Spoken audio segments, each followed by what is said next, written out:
నేను 1992 నుంచి కూడా, అంటే సుమారు 34 సంవత్సరాల నుంచి కూడా నేనే వాల్మీకుల కులం కోసం ఎక్కడైతే మీటింగ్ జరుగుతుందో ప్రతి మీటింగ్కు విజయవాడ అయితేనేమి, గుంటూరు అయితేనేమి, అనంతపూర్ అయితేనేమి, ధర్మవరం అయితేనేమి, ఎక్కడ మన కోసం మీటింగ్ జరుగుతుందంటే ఆ మీటింగ్ లో అంతా కూడా పాల్గొని మన వాల్మీకి స్థితిగతులను ఆలోచించి ప్రతి మీటింగ్ లో కూడా వాల్మీకులను ఎస్టీలో కలపాలని గర్జించడం జరిగింది.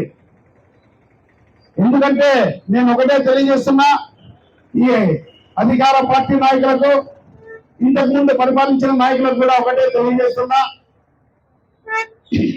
అనంతపురం, కర్నూలు, మన రాయలసీమ జిల్లాల్లో సుమారు 25 నుంచి 30 లక్షల మంది వాల్మీకులు ఉన్నారు. ఇంతమందిని వాల్మీకులను ఎస్టీలో చేరిస్తే కర్నూలు, అనంతపురం జిల్లాలో 15 నుంచి 18 మంది ఎమ్మెల్యే సీట్లు ఈ రిజర్వేషన్ లో కేటాయించవలసి వస్తుంది. ఆ విధంగా చూస్తే అనంతపురం జిల్లాలో గుంతకల్, గురవకొండ, కళ్యాణదుర్గం, రాయదుర్గం, అనంతపురం, పెనుగొండ మొత్తం వాసౌట్ అవుతుంది ఖచ్చితంగా అని చెప్పేసి తెలియజేస్తున్నాను. ఎందుకంటే రిజర్వేషన్ లో ఈ మన అనంతపురం జిల్లాలోనే సుమారు 8-10 మంది ఎమ్మెల్యేలుగా ఎదిగే అవకాశం ఉంటుంది. అలాగే కర్నూలు జిల్లాలో కూడా ఆలూరు అయితేనేమి, పత్తికొండ అయితేనేమి, డోన్ అయితేనేమి సుమారు 5-6 నియోజకవర్గాలు కూడా మన ఎస్టీ రిజర్వేషన్ అయ్యడానికి అవకాశం ఉంటుంది.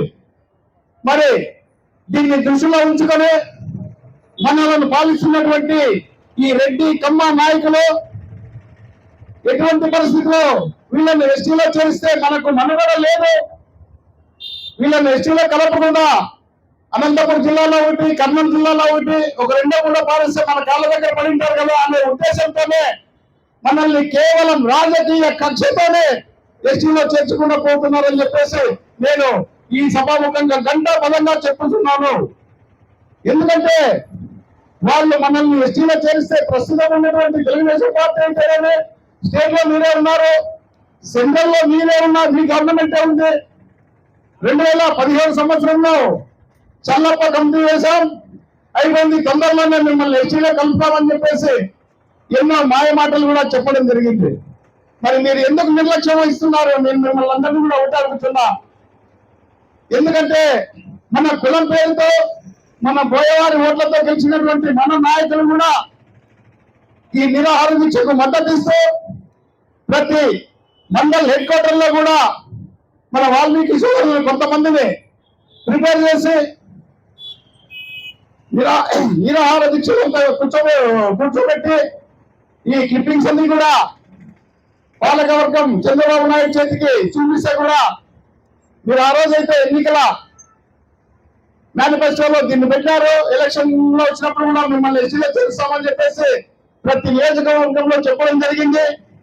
అందులో భాగంగా ఈరోజు మా వాల్మీకి సోదరులందరూ కూడా మమ్మల్ని డిమాండ్ చేస్తున్నారు.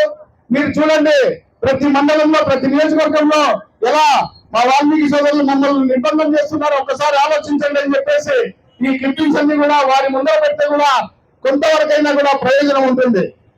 కానీ మన నాయకులు అలా చేయడం లేదు. నాకు పదవి వచ్చింది కదా, మరి ఎవరిపై ఏ వాల్మీకి ఏం అవసరం ఉంది? ఎలక్షన్ అప్పుడు మాత్రమే మన వాల్మీకులు రావాలి, ఎలక్షన్ అయిపోయిన తర్వాత నాకు ఎవరితో ఏం అవసరం లేదు, నా పదవి వచ్చింది, నేను, నా కుటుంబం, నా ఫ్యామిలీ అంతా బాగుంటే చాలు అనే ఆలోచనతోనే ఈరోజు మన వాల్మీకి నాయకులు ప్రవర్తిస్తున్నారే తప్ప మన వాల్మీకి జాతికి ఎక్కడ కూడా న్యాయం చేయకపోవడం చాలా దురదృష్టకరం అని చెప్పేసి నేను ఈ సభాముఖంగా తెలియజేస్తున్నాను. ఎందుకంటే ఇక్కడ ఉన్నటువంటి మన వాల్మీకి సోదరులందరికీ కూడా తెలుసు, ఎలక్షన్ వచ్చేటప్పటికి ఎల్లప్ప, పుల్లప్ప, నువ్వు మనవాడే, నువ్వు బాగా, నువ్వు నా బామాడే, నువ్వు నల్లడే అని చెప్పేసి భుజం మీద చెయ్యి వేసి చూస్తే మనకు అదే 10,000 అయిపోతుంది. అరే నన్ను ఎంత బాగా దగ్గర తీసుకున్నాడు కదా, నన్ను అల్లం చేసుకున్నాడే, నన్ను భావం చేసుకున్నాడని చెప్పేసి. కానీ అదంతా కూడా ఉత్తుత ప్రేమ, కేవలం మన జాతి కోసం చేసే ప్రేమ కాదని చెప్పేసి మనమందరం కూడా ఒకసారి అర్థం చేసుకోవాలి. ఎందుకంటే నేను ఒకటే చెప్పదలుచుకున్నా, వాల్మీకి జాతికి ఏదైనా సేవ చేయాలని అంటే ఖచ్చితంగా ప్రతి కుటుంబానికి ప్రతి మనిషికి కూడా ఏమి మనిషి కూడా చేయలేడు. కానీ కొన్ని సందర్భాల్లో ఏది ఆశించకుండా అధికారంలో ఉన్న వ్యక్తి ఎవరైనా సరే ఒక మాట ఒక ఫోన్ కాల్ తో కూడా ఎంతో మందికి సహాయం చేసేదానికి అవకాశం ఉంటుంది. కానీ అదంతా కూడా విస్మరించి కేవలం వాళ్ళ స్వార్థం కోసమే ఈరోజు రాజకీయాలు చేస్తున్నారు. కాబట్టి ఇది సరైన పద్ధతి కాదు. వాల్మీకులు అంటే వాల్మీకుల చేత ఎన్నుకోబడి వాల్మీకుల ఓట్లతో గెలిచినటువంటి ఎమ్మెల్యేలు మనమందరూ కూడా చూస్తున్నాం. ఈరోజు వాల్మీకులు లేకపోతే కొంతమంది ఎమ్మెల్యేలు గెలిచేదానికి అవకాశమే లేదు. రేపు వాడు మనకి పని చేయకపోయినా పర్వాలేదు, మావాడు కుర్చీ మీద ఉండాలా అనే ఆలోచనతోనే నేను కాంగ్రెస్ పార్టీ ద్వారా 3 సార్లు ఎలక్షన్ నిలబడినా. నాకు ప్రతి ఒక్క వాల్మీకి కూడా ఇదే మాట చెప్పడం జరిగింది. నేను విన్నా, మనవాడు ఉండే కుర్చీ మీద ఎవరైతే వాడు మనకి పని చేయకపోయినా పర్వాలేదు, మనవాడు ఉంటే చాలని చెప్పేసి ఎంతో సంతోషంగా గెలిపిస్తూ వస్తున్నారు. కానీ దానికి ప్రయోజనం లేదు. ఈరోజు దానికి ప్రయోజనం ఉండాలంటే ఖచ్చితంగా మన వాల్మీకి సోదరులకు గెలిచినటువంటి నాయకులు దృష్టిలో పెట్టుకొని ఖచ్చితంగా వాళ్ళకు గౌరవించి ఇంత ఉపయోగపడే విధంగా చేయాలని చెప్పేసి నేను ఈ సందర్భంగా తెలియజేస్తున్నాను. ఎందుకంటే ఇప్పుడు అధికారంలో ఉన్నటువంటి తెలుగుదేశం పార్టీ పైన నరేంద్ర మోడీ ఇద్దరు కలిసే కూటమి ప్రభుత్వంగా ఏర్పడ్డాయి. మరి భారతదేశంలో ఉన్నటువంటి అన్ని రాష్ట్రాలు కూడా ఎస్సీ ఎస్టీలుగానే కొనసాగుతున్నారు. పక్కన ఉన్నటువంటి కర్ణాటకలో ఎస్టీగానే ఇప్పుడు 1995 మధ్యలో మన శ్రీరాములు గారు కూడా చేయడం జరిగింది. ఆయనకు ఎంతో కర్ణాటకలో ఉన్నటువంటి వాల్మీకి జాతి అంతా కూడా ఎంతో రుణపడి ఉన్నారు. మరి అలాగే మనలో ఒక్క నాయకులు కూడా ముందు పడి చేస్తామనే ఆలోచన లేదు. ఏదైనా కేవలం ముఖ్యమంత్రి మెప్పు పొందడం కోసమే ఇదంతా చేస్తున్నారు తప్ప నిజాయితీతో ప్రయత్నించిండే వాటికి ఎప్పుడో మనం వాల్మీకులు ఎస్టీలో కలిసే వాళ్ళం. దీన్ని దృష్టిలో ఉంచుకొని మనం కోర్టు చేస్తే కూడా ఇంత చెల్లుబాటు అవుతుంది. దేశంలో ఉన్నటువంటి వాల్మీకులు ఎస్సీ ఎస్టీలుగా ఉన్నారు, మరి మమ్మల్ని ఎందుకు చేర్చకూడదు? అదే ఆంధ్రప్రదేశ్ లో ఇప్పటికే 13 జిల్లాల్లో 5 జిల్లాలు కూడా ఎస్టీలుగా కొనసాగుతున్నారు. ఏది విశాఖపట్నం అయితేనేది, తూర్పుగోదావరి, పశ్చిమ గోదావరి, శ్రీకాకుళం, విజయనగరం ఈ 5 జిల్లాలు కూడా ఎస్టీలుగా కొనసాగుతున్నారు.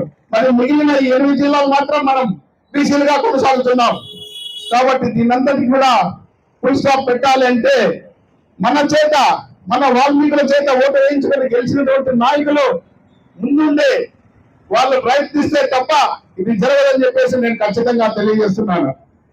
ఎందుకంటే పవర్ లో ఉన్నటువంటి నాయకుడు 10 మందిని పిలిస్తే 1000 మంది కలుస్తారు. అదే పవర్ లో ఉన్నటువంటి నాయకులు 1000 మందిని పిలిస్తే కలిసేది కూడా 100 మందే. కాబట్టి ఎవరైతే పవర్ లో ఉంటారో వాళ్ళు ఖచ్చితంగా దీన్ని దృష్టిలో పెట్టుకొని మన వాల్మీకి జాతికి మేలు చేయాలని నేను మరీ కోరుచున్నాను. ఈ అవకాశం ఇచ్చినటువంటి మన వాల్మీకి సోదరులందరికీ కూడా పేరు నా కృతజ్ఞతలు తెలియజేస్తున్నాను. జై వాల్మీకి, జై వాల్మీకి, జై వాల్మీకి.